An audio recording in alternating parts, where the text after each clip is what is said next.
Yes. Hello and welcome on into this Monday's edition of Entertainment News here at MBE. I am one of your co-hosts, Etienne. Our other co-host to my right is Jean. How are you doing, folks? We are here to talk about Jean-Pierre Papin. We are here to talk about entertainment news. Do you remember Jean-Pierre though? Yeah, I do, yeah, from My Name. Yeah. I was going to say two of us. I don't know where that came from. Jean-Pierre and Oh Hygiene. Yeah, see, I remember it well. John, Eugene. we'll have to get back into some Korean watch-alongs as well, or Yes, reactions as we call them now. We love South Korea. It's been a while. Country. Yeah, I mean, I think we rattled out maybe about 4 of them consecutively, and then we just fell off a cliff. Hellbound broke us. I think so. Changing the whole cast halfway through the fucking season. Yeah. And then reviving all the dead people at If the that end. was to come up as a season 2, John, would you watch it? No. Right, that's good to know. It's a good heads up. Highly as well, but I was clearly tripping. The second half was good. The first half, it would have been good if they followed it through, but they didn't. They just killed everybody off. But anyway, we're not here to talk about that. We're here to talk about Dune 2. We're here to talk about Dune, and you know, Stephen, I have to start speaking like this. Yeah. Because no one can understand what I'm saying. So I can't understand a word you're saying. Hopefully, boy. if I start speaking like this, then I'll become more comprehensible. Certain individuals out there. And even if I slur my words or I speak a little bit quicker like this, it's the way you enunciate words. I think it is, John. Words. I try my best, but I mean, it's very hard for us to... They have no issues understanding you, Stephen. Yeah, it's because I don't really speak much, so when I do, I concentrate. John, you got to remember as well, we watch alongs, you're introducing it, and you're also closing it off, so you do speak the most, so it's going to stand out a little bit more. Listen, I kind of dodge a bullet when it comes to watch alongs, but... I am aware, Stephen, of how hard I am to understand at times. I don't know. Especially when you're not wearing headphones, because even when I listen to a videos, perhaps I'm out, put on the premiere if I'm out and about, usually I'm working at that time or getting ready to go to work. If I've not got the loudspeaker on, or if I've got the loudspeaker on, it's actual no headphones. It's really fucking difficult at times to understand both of us, let alone me with my Kermit the Frog 300 mile an hour. I think as well, John, that because of when we're doing reactions, you've got to make every word count as well, because you don't want to be talking all the way through when you're trying to watch it as well, so you've got to make sure you hit the mark every time, and sometimes it just doesn't come off, but especially if sometimes the episodes are louder as well than our audio, and it's just because of the way it's coming across from I think Prime. So sometimes I forget to turn the desktop audio down when I'm capturing the reaction, and then you've got the same volume level from the episode with the actual episode. It's funny because I was watching the one from today, episode 7 I think it was, that was an issue, and you were so quiet and I was like Steve, talking so loud. I'm like, wow, my mic's fucked. I hope not. And to be honest with you, we've got it plugged into an audio, what do you call it? I don't know. Interface. Yeah. And the gain's set at the same level for both mics, so... I don't know what that's all about. I'm not a loudmouth. I'm definitely not a loudmouth. But anyway, we're going to talk about... This is 100% getting off my hand. It's like something Kylo Ren would wear. It's fucking killing my hand. It's alright when you've got a t-shirt under it, but you put a jumper, it's cutting the circulation off. Yeah, not good. Fuck it, I'll take the I don't like that feeling. I do not like that feeling of my circulation stop. No. John, we're talking about Rebecca Ferguson, and we're talking to Lady Jessica, as we know her. And we're talking about Better Than Part 1, apparently. This is what she's saying in regards to... That's what she said. Dune 2, yeah, that's what she said. Yeah. Was that Ringo? I don't know. I thought it was you three. But she says she made this claim. I think it was on a YouTube channel. There is a link there, by the way, but I'm not going to press it because I don't want us to get into bother, obviously, by pressing on that link. But it was on Jake's Takes on YouTube. John Ferguson teased that everything she knows about Dune Part 2 points to it being even better than the first Dune film. Jake's Takes, who the fuck is that guy? Her claim, which starts at 350, which we're not going to check, you can check it out, it's on Screen Rant, this article. I'm going to search Jake's Takes. Is one she bases on what she's seen and filmed for the movie, having not seen the entire film yet, but still confident in its quality. And she said, I am going to say that Dune Part 2 is better than Part 1, and that's me without me. That's me without me saying it. Okay, me. That is me saying it based on what I've read, what I've seen, and what I've filmed. I think it's going to be better. I think it's just vibes more than anything. Yeah, what are you talking about, Jessica? Rebecca Ferguson, John, a very Scottish sounding name. Yes. Yeah. How can you state anything about a film's artistic sort of integrity, its artistic brilliance or lack thereof, if you've not even seen the movie, Rebecca? This is coming across as a bit of callous publicity, a promotional stunt, if you'd like. No, Stephen, look, jesting aside, stupid accent aside, it's Denis Villeneuve. The man is a master at directing. He's one of the great directors of his generation. I've not seen the man produce a single bad movie. No.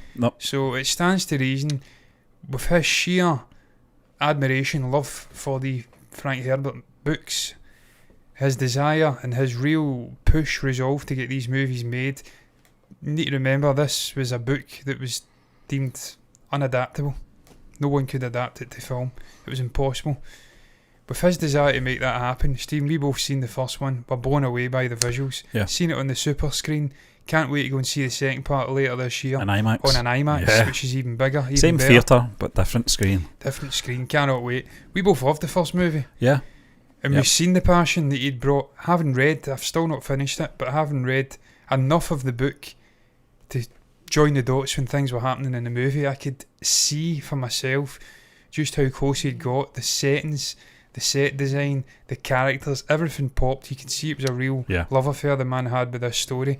It stands to reason he's going to bring that and more in the second part. And Stephen, I'm sure we'll get into it. I've got the cast up here. You simply can't bring guys like Austin Butler and Florence Pugh. I'm going to say the thing that Lemmy hates, the Americanism, guys, and I'll refer to a female as a guy. Guys. You can't bring guys like that in and not have the movie have a chance of being even better than the first one. I'm just going to drink some of my water. Oh my God, it's drinking the water. Yeah. But Steve, we'll bring this cast up. Tim Blake Nelson stands out right away. Tim Blake Nelson stands out, Florence Pugh, top billing. Yeah. I'd disagree with that. I'd say Timothée Chalamet. It's a strange one, since she wasn't in the first movie, John. Yeah. Just before we get through the list, just when you were touching on the director and the fact that it ended with Paul killing, is it Jamis? I can't remember what the name is. Can't remember. Yeah, it was a sort of duel, wasn't it? And obviously Lady Jessica warned him against it, as I recall. They chose that path. And part 2 was not greenlit by the studio until I think I came out of the theatre. Yeah. I think it was when literally announced, wasn't it? It was announced as we left the theatre. Well, that was, because it was the same night, wasn't it? Yeah. And we were speaking about, I hope it gets a second part. And it literally so he ended it there. Confidently, he knew he was going to get that second part. That's why I agree with Rebecca Ferguson. I think this is going to be an epic film. It's going to be an epic follow-up. It's not a sequel. It's part 2 of a one story, if you like. Christopher Walken, John. Christopher Walken's in there. Emperor Shaddam. Yeah. The 4th. Stellan Skarsgård comes back as the Baron. Obviously, big, vile, odious, glutinous fucker that he is. I'm not, unless Josh Brolin, again, I've not seen or read the rest of the book. I don't know if there's maybe flashbacks to make Gurney come back. But Josh, I love Josh. Anything with Josh in it's usually watchable, which is why I have to go and watch the Goonies. Finally. Yeah. We'll do a watch along if you like, if you've not seen it, John. At that point, isn't he? Yeah. Anything with him in it is great. I hope he does come back. I'm not buying that he will come back though. This is the sort of thing they did, isn't it? There was another movie. What was the movie again? There was a movie came out and they put the actor on the cast listing and he didn't pop up at all. They had us on. Han Solo. Could have been Han Solo. I think it was for The Last Jedi. Yeah, could have been. But Steve, look at the cast. The cast is sensational. Leah Seydoux. Seydoux. Yeah. Je m'appelle Leah. Christopher Walken, as you say, Tim Blake Nelson. They're replacing some of these big personalities like Jason Momoa. Jason Momoa. Oscar Isaac. Yeah. Oscar Isaac, obviously. Yeah, Oscar Isaac. Yeah, Josh Walken back. I'm talking shit. Josh is the sort of he wasn't the weaponsmith. I think that was Jason Momoa. He's like the right hand man for the actual I forget the fucking name of it. I've not read this book in a year and a half. We should get Gianni on. He's he's read the book about 5-6 times. He's an encyclopedia, for this. He's to Dune, but I am to the Lord of the Rings. Yeah. But the Oscar Isaac character, he died obviously. But yeah, we know Josh Brolin survived. We don't see him surviving. I think it goes and firmly focuses on Paul Atreides, but we know he does survive, so he will pop back up. So it's great. Josh is in there.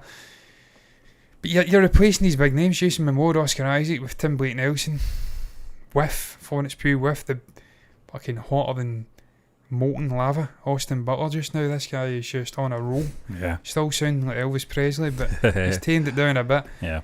You're bringing in big personalities to replace it, and they're like-for-like actors, Stephen. And you just know that with that holy trinity, if you'd like, in the writing credits, John Spates, Denis Villeneuve, and obviously the OG writer himself, Frank Herbert, where they're mining this information off, you ain't going to get an inferior script when that is involved in the writing process. When Denis is behind the camera, a fucking fan of the work, you're not going to get a lesser sort of process in making the movie. This guy is on board. He loves the core material.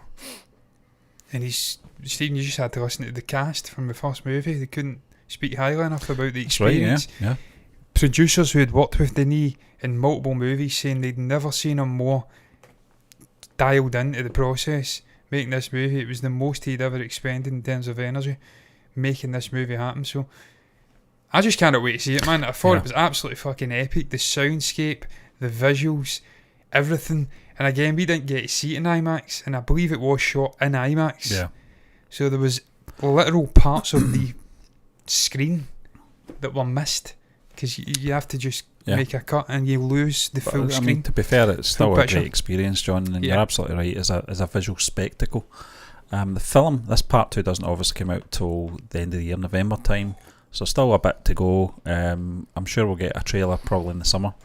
Maybe a teaser at that point, and then maybe in the autumn, the fall, if you like, the full trailer will come out. I'm looking forward to it. I wonder who Tim's playing. I know it's not revealed yet, which is a strange one. I don't know. I'm not really sure why he's not been named. Maybe he is just been told that he's going to be in the film and not decided who he's going to be yet.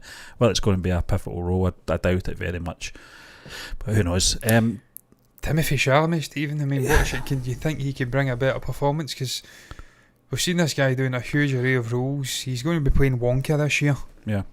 And then he's going to Dylan. Yeah. He's starting shooting with James Mangold. Yep. He's coming back. This guy's working with just so I'm just looking at those top. Directors. I'm looking at those top 5 names, and I'll be honest with you. Florence Pugh, perhaps 10 years ago, I'd never heard any of these. Maybe Zendaya, I'm not sure. 10 years ago, maybe not.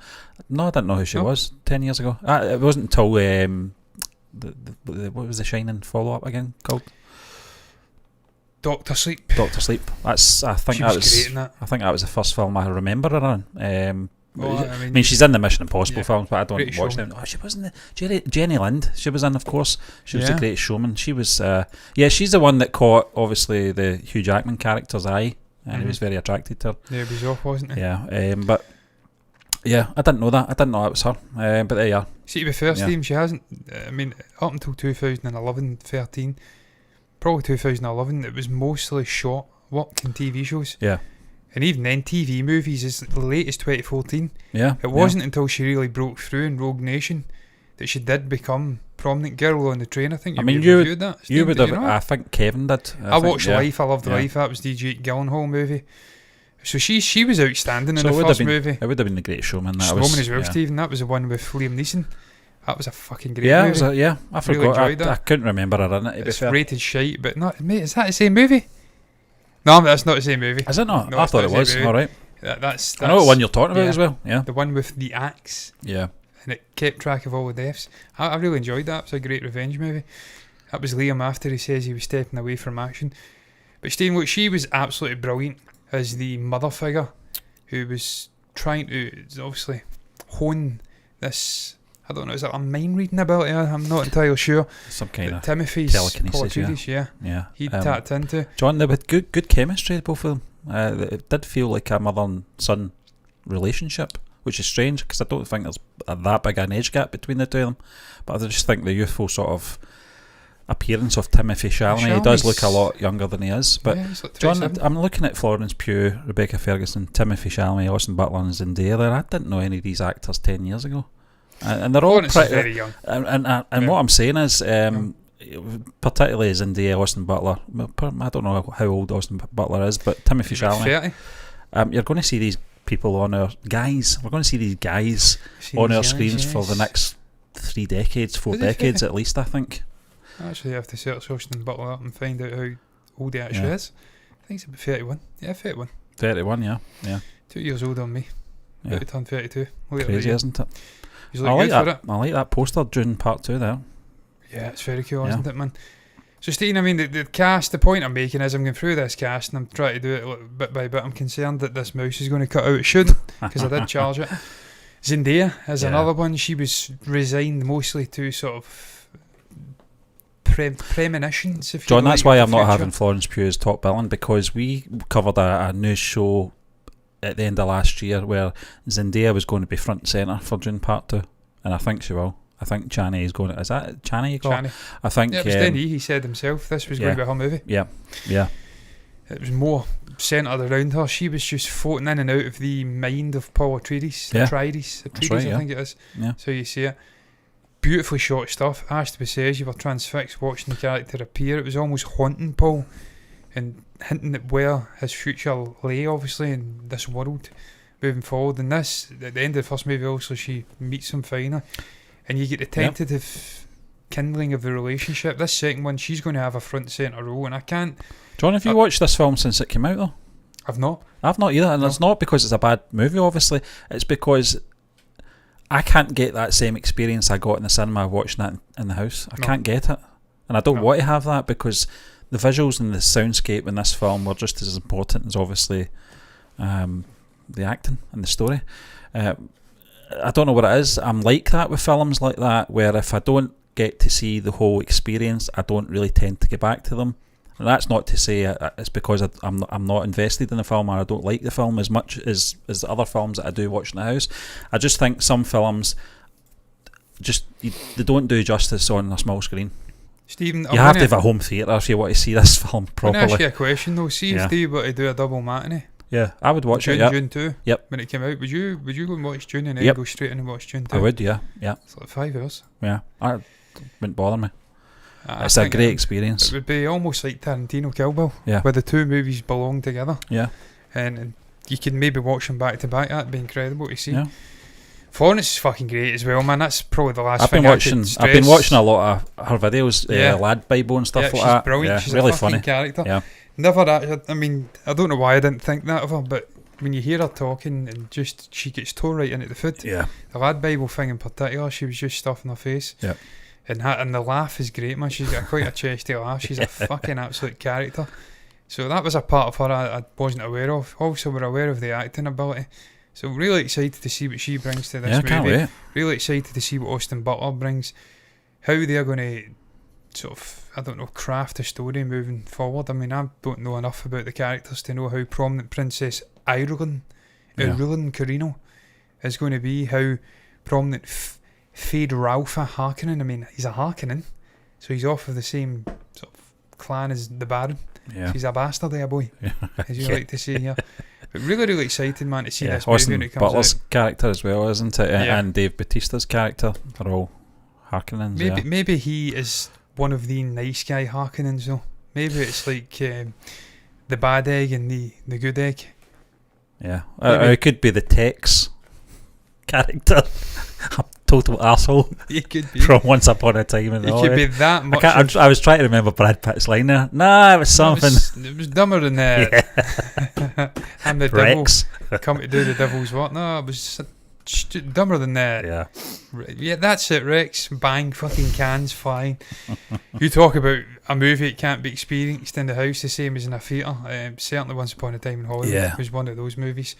Just epic, man. And then Stephen, look, people chat shit about Tarantino and his sort of masturbatory ways and making films, but you could say that whole film was a sort of masturbatory. Yeah. In the sense that he's detailing his childhood, where he grew up in. Do you know what I was? Holiday time period. You know what I was watching on Saturday, John? Pulp Fiction. Fucking iconic movie. Not seen it in a while. That's a movie you can watch anywhere. Yeah. You can watch that in a house, watch it in a plane. Yeah. It's not of the epic scale of maybe a Once Upon a Time in Hollywood in terms of the visuals and what they're doing. It's character driven, yeah. It's character driven, and you can literally just fucking step into that movie an hour in and just watch it at the end. It's like Shawshank. Yeah. There's very few movies, as soon as it comes on, you're just drawn to it. Yep. And you watch it at the end. Very, very few movies like that out there. Whereas that's one of them. Dune Part 2 is not like Dune Part 1's not like that. Not. I've got to watch that from the beginning. It's very dense. And it's very complex. I have to be focused on a film like that. Stephen, man, again though, but again, the last thing I'd say, and this is the respect I've got for Denis, took an unadaptable movie, and the reason it's unadaptable, I touched on this earlier, I'm not the fucking a visionary, the first person who said this.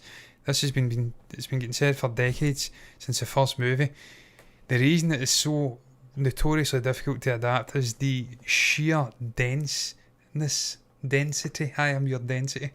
The density of the mythology of the world, all of the things that are at play, all these organisations, the warring families, everything. It's so fucking difficult to convey that in a 2.5 hour movie and have it make sense, and then continue that into a second part and have it all make sense. I think you've done an unbelievable job, Denis, of visually making it like the books. Because Stephen, I remember picturing scenes in the book, went and watched the movie, I'm like, that is what I fucking had in my mind. Yeah. That's how close you got on it. But to explain it in a way that was receptive for it makes me wonder why the studio left it till the film was out a few days before they announced the green. I'm not believing for a minute it was green. I'm not believing for a minute it was greenlit 2 days after its release. I think it was greenlit months before the film's release, but they just decided to announce it 2 days into it. That was a strange one. If you remember, it was during the sort of end stages of the pandemic, and they were still hell bent on putting movies on the streaming service HBO Max. That's true, release. I don't know if he negotiated some deal, but I don't think he did. I think it went on the streaming service same day. So I think the success of the movie at the theatres, also how big it was on the streaming service, probably the numbers of piracy as well, that all lended itself to the movie being greenlit. They knew how fucking good it was, and they had a receptive audience. So they were thinking long term, even if this doesn't make the money it would have made pre-pandemic, we know there's enough people interested, and we know how good this guy is as a director. We know how talented the cast is, who's coming on board, that will make that fucking money. John, it was dark times, I'm telling you. You talk about that period 2 years ago, it was dark times for cinema. It was dark times period, more serious things were going on in film. But what I mean is for cinema goers, particularly our channel where we were doing a lot of retro stuff, weren't we? Reviewing stuff, because there just wasn't anything. There just wasn't. Con Air. Yeah, what else? Can't remember. Arlington Road. Yeah, straight to video. Die Hard. 1, 2, 3. 1, 2, 3. Yeah. What else did we do? But it shows. I mean, I'm glad we're all aside. Castaway. Yeah, Castaway. Yeah. Yeah, this was before we were doing watch-alongs, weren't we? Because we weren't even doing live. Something fucking drip onto my hand. How's that about, man? Yeah, what is that? That's I mean, we weren't even doing live before, obviously, the pandemic. No, we weren't. And we did live after the pandemic. Go back and look at them. Tell us we've not improved. Yeah. My God, Stephen was filming that live stream, that infamous live stream. I think we spoke about the Snyderverse. Yeah. May have been the Snyder Cut. Yeah, something like that. It's a decent little thumbnail, if I remember correctly. Flung together in 10 minutes. Stephen was filming his from his fucking MacBook, and I was filming from a fucking iPhone. Yeah. We're sitting with like £1,500 worth of cameras and like a £500 fucking audio setup. And we're sitting filming crazy. No independent mics, nothing off a fucking MacBook and a phone. Dreadful. John, I do those during the day things just on. No, but yours sound good, Stephen, because it's a competent setup. You've got a vlogging kit and you've got a light and you're positioning yourself, and it's all nicely balanced. You're in the middle of the camera. Quiet house helps as well. Yeah, the fucking MacBook was looking up. The camera was all over the place. There was a delay on my MacBook as well. You're like, Stephen, we're live, and I'm just staring. I was like fucking Elmo from Sesame Street with that t-shirt. I was like Ringo in Manila, watching himself not turn up. But we've came a long way. Yeah, we have. I think we'll agree we have came a long way. I mean, look at this production. Look at the way we're speaking as well now. Look at this. Look at this production quality. Look at the background completely changing because I've not changed it from the fucking reaction setup. What an incredible production quality. Can I just go in and change that now? There you go, watch this. And as if by magic it should come on. Boom, there we go. As simple as that. Look at this incredible animation popping up that I forgot to put on. That's okay. Bastard. Came a long way though. I would rather you were lazy than forgetful, because that's when you start to worry. Yes, I've been forgetful in the past as well, Steve. Don't worry about it. It comes to us all, doesn't it? Really? Look, we're done. Yeah, we're done. Dusted. You know we're done when we're speaking about forgetfulness, and I am speaking about animations, which I'm going to change back because we're about to react to something else. What's your thoughts on Dune Part 2? What's your thoughts on Rebecca Ferguson out praising it to high heavens? What a surprise. One of the leading actors in a movie is coming out and saying, guys, buy your tickets for the next one. It's even better than the first one. Now that you don't have to listen to that Oscar Isaac geezer with the amazing beard, it's all about me. It's even better. Stick around and watch it, guys. What's your thoughts on it? I tend to believe her because it's Denis Villeneuve and you look at the cast, it's going to be fucking amazing. This jumper is doing my nut and it's so fucking tight, it's cutting the circulation off. Look at this. Share your thoughts down below about that. Anything I'm talking about down below in the comment section. That's the place to put your thoughts. You can also like the video if you've enjoyed it. Subscribe to the channel on YouTube. Hit the follow button over on Twitch and get notifications over there to do the exact same thing in a different platform. All that's left to be said is thank you for listening to us speaking. I am furiously trying to find the end screen outro macro. And until the next time, me and Stephen are done. Bye bye. It's not what. Bye bye.